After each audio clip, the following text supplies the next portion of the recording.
하나님 말씀은요, 에베소서 1장 16절에서 19절까지의 말씀입니다. 에베소서 1장 16절에서 19절 같이 한 목소리로 봉독합니다. 내가 기도할 때에 기억하며 너희로 말미암아 감사하기를 그치지 아니하고 우리 주 예수 그리스도의 하나님 영광의 아버지께서 지혜와 계시의 영을 너희에게 주사 하나님을 알게 하시고 너희 마음의 눈을 밝히사 그의 부르심의 소망이 무엇이며 성도 안에서 그 기업의 영광의 풍성함이 무엇이며 그의 힘의 위력으로 역사하심을 따라 믿는 우리에게 베푸신 능력의 지극히 크심이 어떠한 것을 너희로 알게 하시기를 구하노라. 아멘. 특별히 이 신년 블레싱 기도에 어떤 말씀을 함께 나눌까 기도하는 중에요. 늘 이렇게 한 해를 보내고 새해를 맞이할 때 보통 되어지는 주제가 어떤 주제냐 하면 한 해를 잘 마무리해야 합니다. 그러기 위해서는 회개하고 또 기도하면서 감사하고 새로운 계획과 목표를 세우고 가야 합니다. 그런 주제가 보통 한 해를 보내고 한 해를 맞이하는 말씀의 주제의 내용인데요. 언젠가부터 계속 이 본문의 말씀이 제 마음속에 계속 이렇게 울림이 좀 있었습니다. 그리고 또 말씀을 읽으면서도 특별히 하나님이 2025년에 오늘 이 바울의 고백을 통해 주님이 우리를 향하여 고백하시는 이 고백을 통해서 이번 신년 블레싱 기도회는 우리의 소원이 나의 소원만이 아니라 우리 모두의 소원이 되고 또 우리 모두의 소원이 또 하나님의 소원이 되고 그래서 2024년을 잘 은혜 안에 마무리하고 2025년에도 그 놀라운 은혜와 복이 함께하는 그러한 오늘 저와 여러분이 되어지기를 주님의 이름으로 축복합니다. 그러기 위해서는요, 바울이 오늘 말씀은 어떤 내용이냐면 그 성도들을 위해 간절히 기도하는 기도의 내용이에요. 바울이 에베소 교회 성도들을 향해서 소원을 가지고 하나님께 간절히 기도하는 제목이 오늘 나와 있는 본문입니다. 제가 그러면 우리 성도님들을 위해서 기도할 때 어떤 기도를 해야 될까요? 바울의 기도가 저의 기도이고 또 많은 분들은 그렇게 얘기합니다. 주기도문, 주님이 가르쳐 주신 기도 그것만큼 최고의 기도가 없겠죠.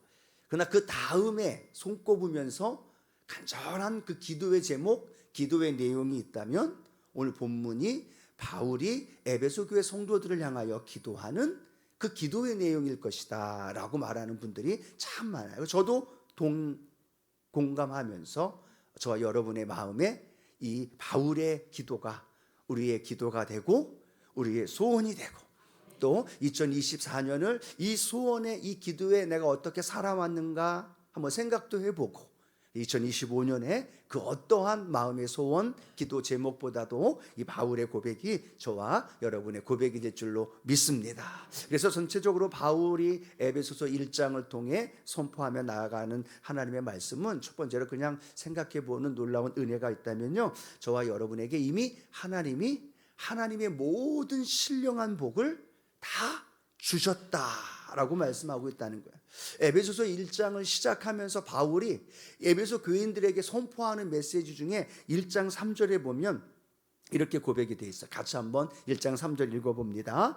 찬송하리로다 하나님 곧 우리 주 예수 그리스도의 아버지께서 그리스도 안에서 하늘에 속한 모든 신령한 복을 우리에게 주시되. 아멘. 1장 3절이에요. 1장 1절과 2절은 안부 인사이겠죠. 편지이니까. 그리고 3절 본론에 들어가면서부터 꽝 하고 바울이 터뜨리는 게 뭐냐면 에베소 교회 성도님들이요, 이미 우리는 하늘에 속한 모든 신령한 복을 다 받았습니다 라고 외치고 있다라는 거예요. 이 복을 우리에게 주시되라는 이 말씀은 과거형이에요. 이미 주셨다라는 거예요. 그러면 사도 바울은 무엇을 우리에게 가르쳐 주느냐 하면 하나님 2025년에도 우리에게 복을 주시옵소서라고 구할 것이 아니라 무엇을 구해야 할까요? 이미 우리에게 예수 그리스도 안에서 하늘에 속한 모든 신령한 복을 주셨다는 거예요. 한 번 더 주셨다는 거예요. 이미 주셨는데 복을 더 달라고 하는 건 아니죠. 무엇을 의미해요? 그 복을 내가 올바로 알고 그 복을 받아 누리고 그 복을 내가 마음껏 이 땅에 살면서 나누며 전하며 살아가는 것, 그것이 사도 바울이 에베소 교회 성도들을 통해 전하는 첫 번째 본론으로 들어가면서 전하는 핵심 메시지라는 거죠. 그렇다면 오늘 2024년 저와 여러분이 그 복을 누리며 살았는지, 아니면 또 다른 무언가에 또 다른 복이 있는 줄 알고 그 복을 달라고, 그 복을 요구하고 그 복을 하나님 앞에 기도하며 살아왔는지, 아니면 그 복 안에서 마음껏 누리면서 그것이 은혜이고 그것이 감사이고, 할렐루야, 그 은혜 안에 살아갔는지 한번 우리는 생각해 봐야 된다는 거죠. 그 복이 어떤 복이냐? 사도 바울은 말합니다. 성부 하나님이 태초부터 저와 여러분을 택하여 주셨고 예정하여 주시고 선택하여 주셨다는 거예요. 만왕의 왕 되신 하나님이 저와 여러분을 선택하고 부르시고 그렇게 하나님 자녀로 삼아 주셨다는 것, 그것이 첫 번째 성부 하나님, 성자 예수님은 어떻게 하셨을까요? 그 예수님의 십자가의 죽으심으로 저와 여러분을 구속, 값을 주고 사셨고, 죄의 노예가 아니라 마귀의 종이 아니라 진노의 자식으로 살다가 멸망받을 존재가 아니라 하나님의 자녀로 예수 그리스도의 십자가의 보혈로 말미암아 구속하셨다라는 거예요. 그거면 다 끝나는 거 아니에요? 그 안에 테텔레스타이 값을 다 지불하신 은혜가 저와 여러분 안에 다 이루어 주신 줄로 믿습니다. 그 이외에 다른 복은 없어요. 그 이외에 다른 복을 아무리 찾아도 그 안에 다 포함되어 있는 그 복이 바로 예수 그리스도의 십자가의 구속을 통하여 이루어 주신 줄로 믿습니다. 그런데 더 놀라운 건 그것을 성령 하나님으로 말미암아 인쳐 주셨고, 할렐루야, 그 성령님이 보증해 주시고, 그러면 인쳐 주시고 보증해 주심으로 말미암아 그 복은요 우리의 것이 완전히 되었다는 거예요. 그리고 우리의 삶 속에서 그것을 누리며 살아갈 수 있도록 우리를 인도해 주셨다라는 거예요.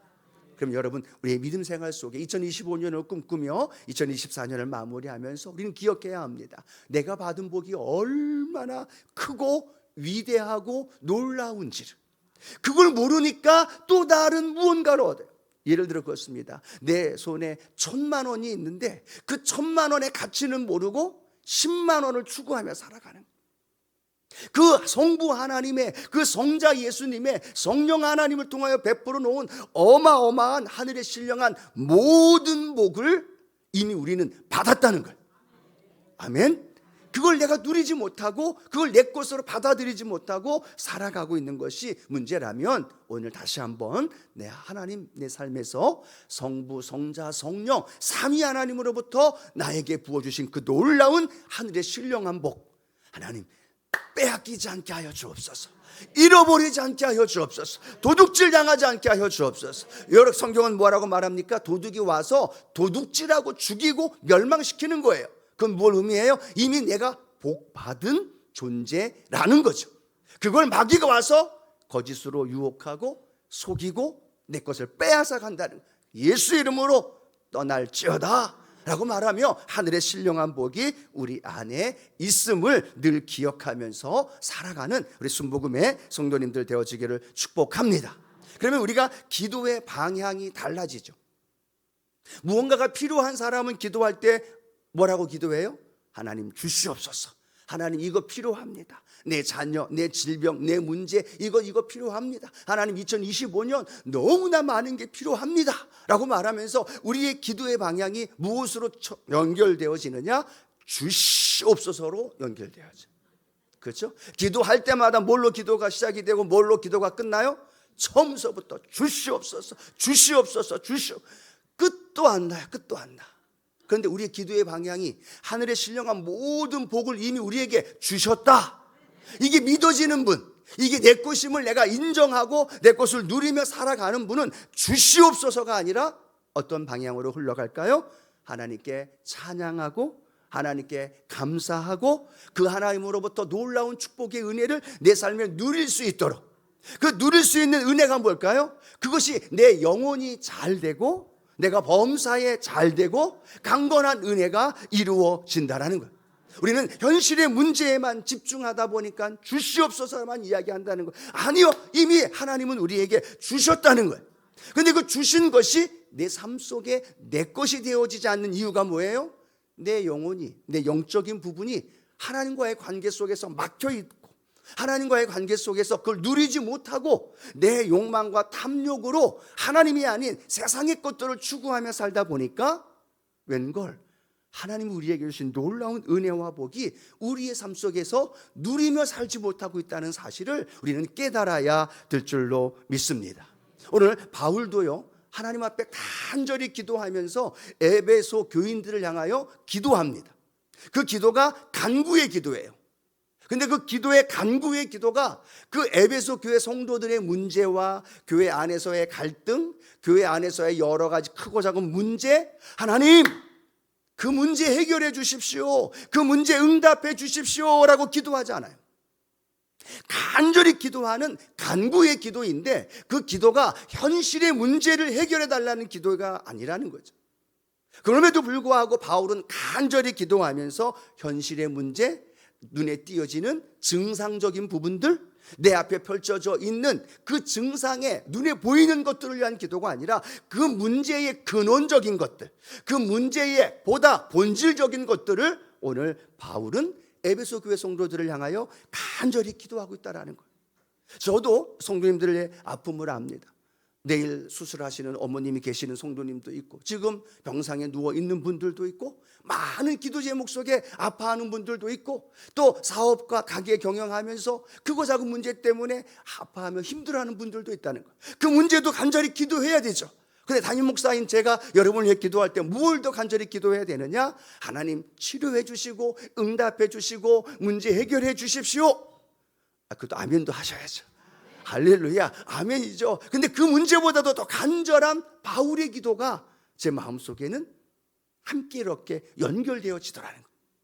2025년에도 하나님 크고 작은 많은 문제와 어려움 속에서도 우리 성도님들 질병과 기도의 제목, 사업, 가정, 자녀들 잘 돼야 됩니다 라고 기도해야 되는 내용도 저도 알고 기도해야죠.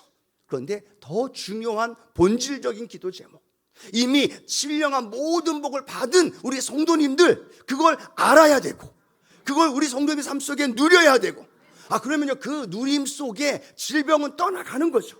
그 누림 속에 문제는 해결되어지는 거예요. 그 누림과 내 안에 가득 차 있는 십자가의 은혜와 그 능력이 성부, 성자, 성령 삼위 하나님이 다 같이 합작해서 만들어 놓은 엄청난 복이 우리 안에 이미 주어졌다는 걸, 그걸 우리가 깨달아 알아야 된다는 거예요. 그걸 내가 알고 누리면 내 눈에, 내 삶에 보여지는 증상적인 부분들은 유가 아니라는 거예요. 문제가 아니라는 거예요.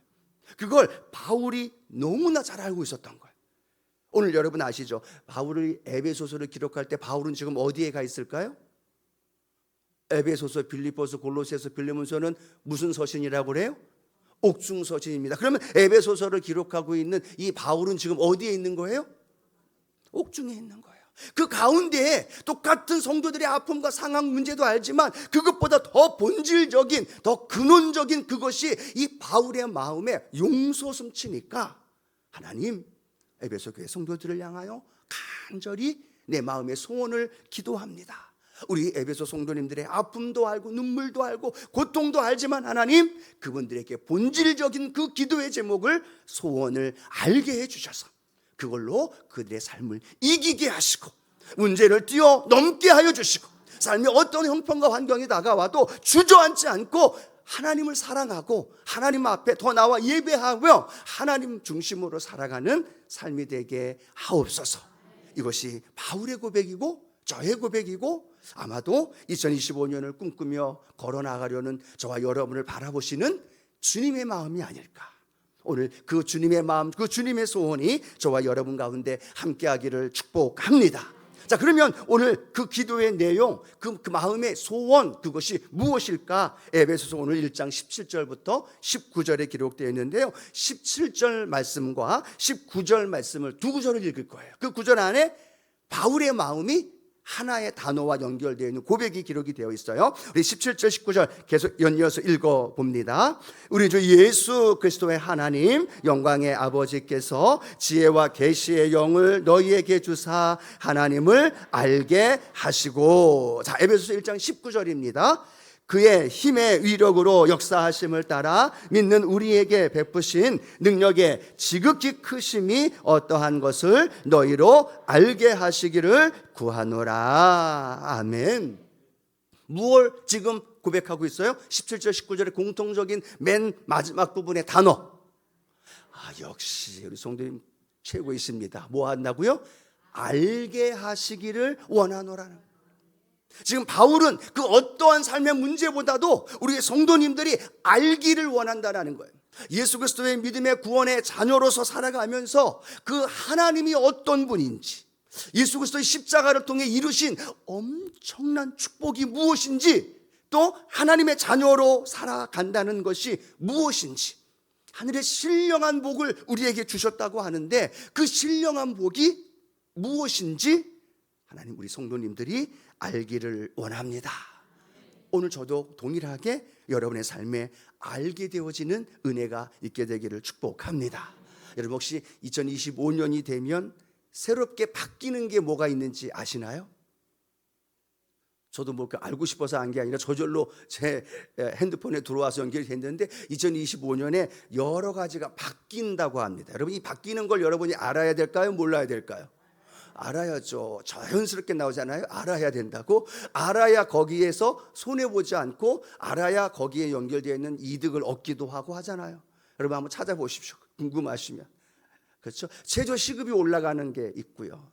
또 심야에 약국이 새롭게 다시 시작이 되어져서 밤에 심야에도 약국이 오픈이 돼서 필요한 분들에게 도움을 주는 여러 가지 것들이 2025년에 새롭게 변화되어진다는 거죠. 그걸 알아야 되죠. 솔깃하고 알아야 내가 손해보지 않지, 알아야 내가 그걸 누리며 살 수 있지라고 말한다면 동일하다는 거예요. 예수님을 믿은 지 10년 되고 20년 되고 30년 되고 장로가 되고 목사가 되고 권사가 됐는데도 불구하고 주님을 알지 못하는 거예요. 하나님을 알지 못하는 거예요. 조금 아는 것 같고 안다라고 이야기를 하면서 하나님의 엄청나게 놀라운 그 은혜를 알지 못하고 살아가면서 다 아는 것처럼 살아가게 된다면 하나님의 은혜가 내가 아는 만큼 누릴 수 있고, 아는 만큼 내가 그 은혜 안에서 행복하게 살아갈 수 있고, 아는 만큼 놀라운 은혜 안에 살아가게 될 줄로 믿습니다. 여러분 하나님을 얼마나 알고 계시나요? 여러분 하나님의 마음을 얼마나 알고 계시나요? 10년, 20년, 30년, 40년 지나가는데 하나님 마음을 알고 싶어하는 마음이 얼마나 있으셨나요? 25년에 바뀌는 것 알아야죠. 제가 보면 아마 집에 가셔서 바로 뒤져보지 않으실까 싶은데, 그렇죠? 하나님을 얼마나 우리가 알면서 알기를 원하면서 살아가나요? 이 정도면 됐어, 이 정도 알면 됐지, 뭘 더 알아? 라고 생각하면서 하나님을 알지 원하지 않고 하나님을 알지 못한 채로 살아가다 보니까 계속되는 죄의 문제, 계속되는 가난의 문제, 계속되어지는 죄와 슬픔과 절망의 문제로 인하여 내가 고통받으며 살아간다는 거예요. 아니요, 그 모든 문제보다도 더 하나님이 우리에게 하나님을 알기를 원하고, 하나님이 어떤 분인지를 알기를 원하고, 하나님의 자녀로 살아가는 모습들이 어떤 것인지를 우리가 더 많이 알아갈 수 있는 우리 순복음의 성도님들 되어지기를 축복합니다. 알아야 돼요. 알아야 면장도 하잖아요. 알아야 재직이 되고, 알아야 무엇인가를 하잖아요. 모르면 아무것도 못해요. 그런데 알지 못하는 상황에서 하려고 하니까 부딪히고 깨지고 시험받고 상처받아요. 알지 못하니까 2024년에 하나님 주신 놀라운 은혜를 내 것으로 누리지 못하고 살아가요. 누구는 그 은혜 안에서 행복하고 예수님 믿는 게 너무너무 기쁘고 예수님 믿으며 예배드리는 것이 너무너무 좋은데, 아멘 하신 분들에게 더 큰 은혜로 그렇게 이루어질 줄로 믿습니다. 그런데 그걸 몰라요. 그러니까 이렇게 기도회를 참여하지 못하는, 하나님 만나는 은혜의 예배 자리에 그 은혜를 알지 못하니까 이 자리 못하고, 그 은혜를 모르니까 그 은혜 안에 살아가는 그 축복을 그걸 갈망하지 못하는 거죠. 오늘 제가 담임 목사로서 20년 블레싱 기도를 기도하면서 그런 마음의 소원입니다. 하나님, 바울의 이 고백이 저의 고백이 되게 하시고, 나 자신부터 하나님은 이 모든 은혜를 알게 되어 주시고 그 알기를 사모하면서 우리 성도들과 함께 그 믿음의 길을 걸어가게 하여 주시옵소서. 우리가 너무나 잘 압니다. 사울은 하나님을 알고 있다고 착각했어요. 사울 왕은 하나님이 제사를 좋아한다고 생각했어요. 하나님께 번제를 드리면 하나님은 그냥 뿅 가시는 분으로 알고 있었어요. 하나님이 아말렉 군대를 다 진멸하라고 했지만 백성들이 살찐 소와 기름진 양 그거 가지고 하나님께 제사 드리면 하나님은 그냥 눈 감으시고 최고로 하신다. 그 말에 솔깃하고 그 살찐 짐승들을 죽이지 않고 그걸 가지고 제사 드린다는 명목으로 다 살려놓습니다. 그런데 하나님은 그 사울에게 뭐라고 이야기를 하셔요? 잘 아는 말씀이죠. 사무엘상 15장 22절 하나님의 마음을 이렇게 고백합니다. 사무엘이 이르되 야훼께서 번제와 다른 제사를 그의 목소리를 정정하는 것을 좋아하심같이 좋아하시겠나이까? 순종이 제사보다 낫고 듣는 것이 순양의 기름보다 나으니. 사울은 하나님을 몰랐어요. 왕인데도 기름 부음을 받았는데도 하나님이 정말 원하는 게 하나님 마음을 전혀 몰랐어요. 그러다 보니까 하나님과는 정반대의 길을 걸어가고 사무엘의 책망을 받게 되고 결국은 그 왕으로서의 폐위를 당하는 안타까운 모습입니다. 그런데 다윗은요 쫓겨다니는 신세입니다. 그래서 쫓겨다니는 신세 속에서 10여 년 동안 그 왕으로부터 추격당하는 그 고난과 역경과 그 한 번도 편하게 쉬지 못했던 지친 삶의 현장에서도요 절호의 찬스가 왔을 때 사울왕을 단번에 죽일 수 있는 그 사울왕을 죽이고 그 이스라엘의 왕이 될 수 있는 절호의 찬스에 왔을 때에도요 다윗의 관심은 하나님의 마음이에요. 그래 사울 한 번에 끝내버리자.